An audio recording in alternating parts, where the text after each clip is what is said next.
And I just rise to ask the body to take a step back.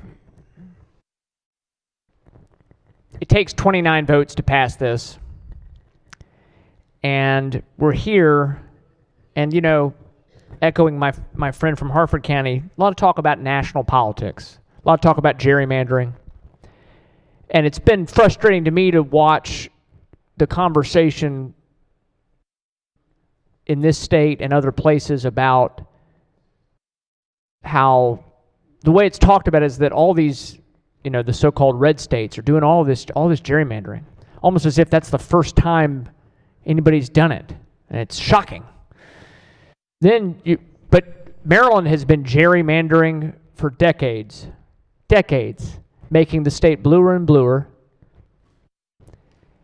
And now we're at the point where you're down to 1 seat out of 8 that is a minority party member. I represent Carroll County and a small piece of Frederick County. For many, many years, Western Maryland, from Garrett County to Carroll, was all together in a congressional district. At certain points, it stretched a little bit into the D.C. suburbs, and at certain points, it stretched all the way across northern Maryland, which actually made some sense, because if you've ever driven through Harford County, northern Baltimore County, and my county, very similar needs, issues, topography. And then in 2012, 10 years after we went from a 4-4 map, which, you know, I can understand Maryland 4-4, that probably didn't politically make a whole lot of sense maybe. We went to a 6-2 map in 2002, and it wasn't enough. We had to go 7-1, and now we're in still a 7-1 map with at least one of the 7 maybe being semi-competitive, but we've squelched out the minority party voice in this state.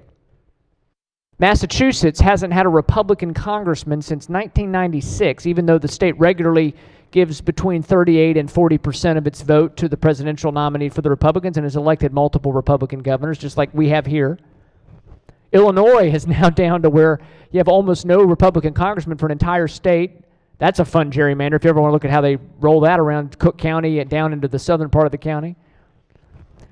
California, deep blue, went bluer and bluer. So this idea that this is a red state phenomenon is not accurate. Now, have red states engaged in it, especially once state legislatures flipped in the 2010s? Yes, of course. We should get rid of gerrymandering in general.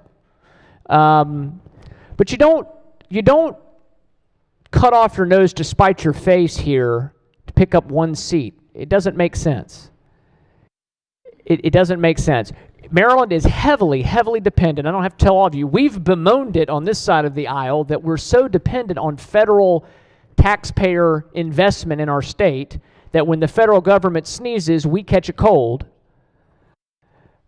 And yet you're going to say, with the federal government changing hands consistently and constantly, you're going to say we should get rid of the only minority party member who, despite many of you in this body maybe don't agree with Congressman Harris politically, I know he's been incredibly helpful with the change of presidential administration. He's been very helpful in resolving a number of issues. Certainly been trying to help us get the bridge resolved. There's been a number of healthcare issues that he was helpful on, I know specifically. That's just a couple of examples. Why would we want to not have one member, one district that has, out of 8, this isn't 3 districts we're talking about. We're not talking about going from 2-1 to 3-0. We're talking about going from 7-1 to 8-0. It is foolish. It's a huge mistake. And then finally, if you think by changing this to where there is no state court recourse for congressional redistricting won't impact other vulnerable populations, other minority populations, you got another thing coming. This is wiping away protections that could be utilized for lots of different groups, whether it's a region or whether it's a racial group or whether it's a party.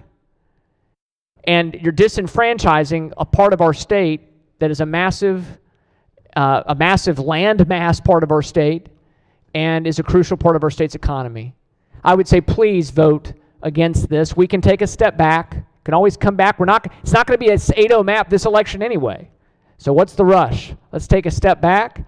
Mr. President, I urge the body to vote no. It's wrong. It's also wrong to basically break a law we just passed, as I reminded the body in my last amendment.